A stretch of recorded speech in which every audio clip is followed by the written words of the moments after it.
For the longest time, as many of you know, before I became a lawyer and certainly before I became a priest, I always wanted to be a filmmaker. And so for years, I read a lot about the theory of making films. And one of the things that kind of came across really early on, this might sound kind of obvious to many, but perhaps not, this idea that films, by their very nature, are meant to be primarily visual in nature. And so you're meant to kind of tell the story, not so much primarily through words, but rather through visuals, through images. And so as a point of comparison, think about live theater, right? And so for example, when you see a Shakespearean production, you're not surprised, you're not scandalized that there's a lot of talking, right? Because you know intuitively that that particular art form, that particular version of performance art is meant to be built primarily around dialogue and the spoken word. But again, more to the point, that's not really the case when it comes to movies, right? And so certainly there can be dialogue, there can be the spoken word in the context of film, but at the same time, the point still remains that when it comes to movies, when it comes to films, the story is meant to be told primarily by what you see as opposed to what you hear in terms of, again, the spoken word. And one great example of this is Steven Spielberg, certainly one of the great filmmakers of our own generation, right? And so when you watch Spielberg's movies, whether we're talking about, for example, Schindler's List or any one of the Indiana Jones movies, it's kind of interesting. You can actually turn the sound off and still know what's going on. You can follow the plot. You can even know what certain characters are thinking and feeling because Spielberg has this acute understanding of the inherent nature of film. Again, this idea that the story is meant to be conveyed primarily through images as opposed to the spoken word. Now, the reason why I'm spending so much time in this in the early going is because it's a really great way to understand this really interesting concept in Catholic theology known as the prophetic gesture. And so the word prophetic comes from the word prophet, which in turn means someone who speaks God's truth. And so given all that, the whole idea behind the prophetic gesture is that you're trying to convey God's truth, not primarily through words, but rather through things that you do. And the thing I want to impress upon you, at least in your early going here, is that this is a really important principle to keep in mind, especially dealing with difficult circumstances and difficult people. And so to further illustrate the point, think about the example of Bishop Robert Barron, right? And so he talks about this particular principle indirectly when he talks about the good, the true, and the beautiful. And so just to kind of walk through these things one at a time, Bishop Barron says that, for example, when it comes to the truth, when you tell people, like, this is how you're supposed to think, they tend to get their backs up, right? In the same way, when you pitch to someone the good, this is what you're supposed to do, again, similarly, someone can be easily offended. But when you present to them the beautiful thing, or dare we say the prophetic gesture, what you're simply inviting them to do is to look and think what you will, feel what you will, in response to this beautiful thing, or again, the prophetic gesture.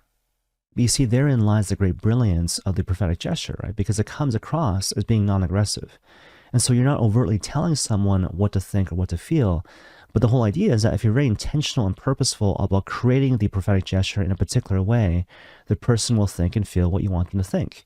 Where at the same time, it's kind of convincing. It's more convincing to that person because they believe they came up with the conclusion on their own. And so to further illustrate the point using an example from the gospel, think about the Gospel of Matthew chapter 5, right? And so in the context of the very famous Sermon on the Mount, the Lord talks about Leviticus chapter 24, right? So he says, you have heard it said, an eye for an eye and a tooth for a tooth. And obviously by referring to this really famous Old Testament passage, the Lord is alluding to this principle of proportionality.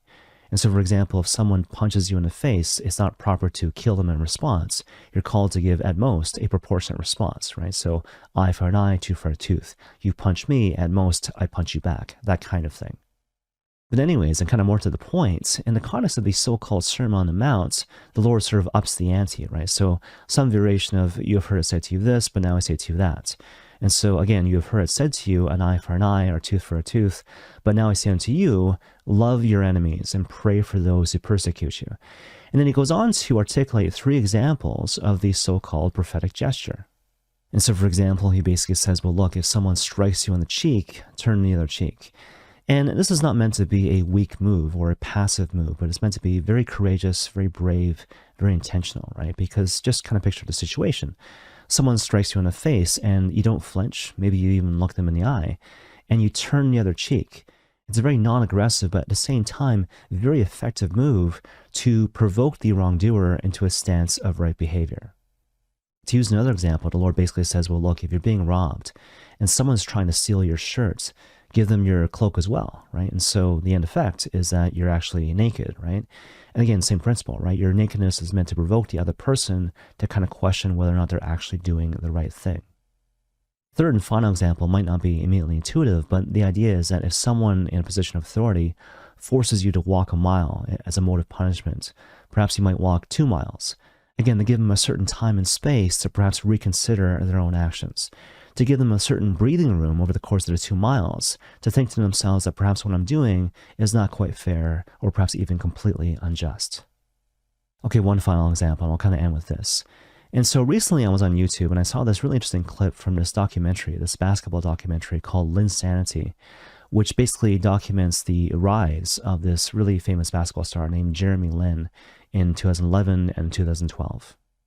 Now, I gotta admit that I'm not a huge basketball fan, but from what I can gather based on my research and based on my watching of this clip, Jeremy Lin kind of came to prominence in 2011 when a bunch of injuries hit the New York Knicks.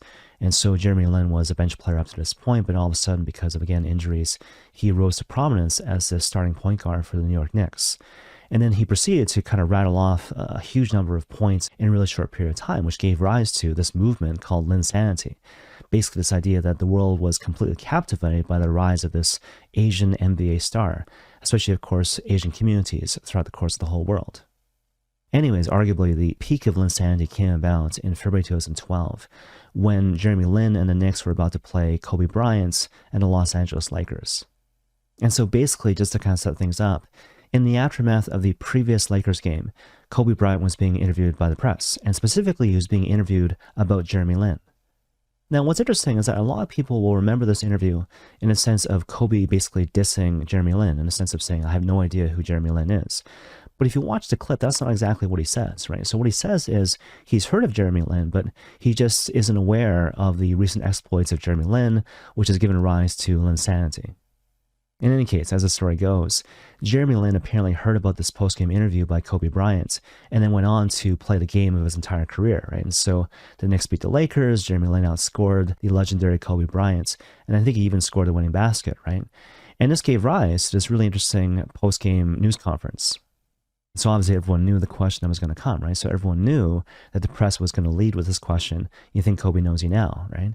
And Jeremy, this is kind of more to the point, in the context of the documentary, he talks about this moment, right? So he actually had a plan, right? And so basically what he says in the documentary is that going to the game, he had this dream that he would like dominate the game, and then he would go to this post-game press conference. The question would be asked, and he would say in response to, do you think Kobe knows you now? He would say, who's Kobe, right? So eye for an eye, tooth for a tooth. But then what he did instead, like in the moments, he actually prayed about it. And this comes through in the documentary, right? So he actually prayed about it. And so what he says in the documentary is that I stopped, and again, I was going to say that thing, who's Kobe? But then I stopped and I prayed about it, and I kind of asked myself, what would Jesus do? And I kind of came to the conclusion almost immediately that, Jesus probably wouldn't say that. So what he said instead was, I don't know, you have to ask Kobe. Okay, now the reason why I bring up that particular example is because in my mind, it's infinitely relatable, right? And so a lot of times, just kind of think about it. Whenever we are wronged by someone in some way, we think to ourselves, well, gosh, I have the right to do whatever I want in response to the wrongdoing, right? So maybe we limit ourselves in terms of proportionality, but at the same time, we maintain this Old Testament thinking of an eye for an eye, a tooth for a tooth, responding with sort of an answering violence, if you will. But in those moments, we need to remember the gospel, right? And so again, love your enemies and what? Pray for those who persecute you. And on top of that, think about what kind of prophetic gesture can I do in response to the wrong which has been done. Mindful of the fact that this person who has wronged me in some way, this person is not really my enemy. The enemy is always the devil. The enemy is always sin. And so what is the Lord calling me to do to bring my enemy back into the fold? Mindful that this person at the end of the day is my brother or sister in Christ. And so just to kind of bring it back to the example of Jeremy Lin, if he had said in response to that question, who's Kobe? What would have happened? Like everyone would have laughed and no one would have faulted him for giving that type of response, because, Kobe offended me. And so I have a right, if you will, to respond with a certain answering violence. But give him credit. He prayed into it. Again, what would Jesus do in response to the situation?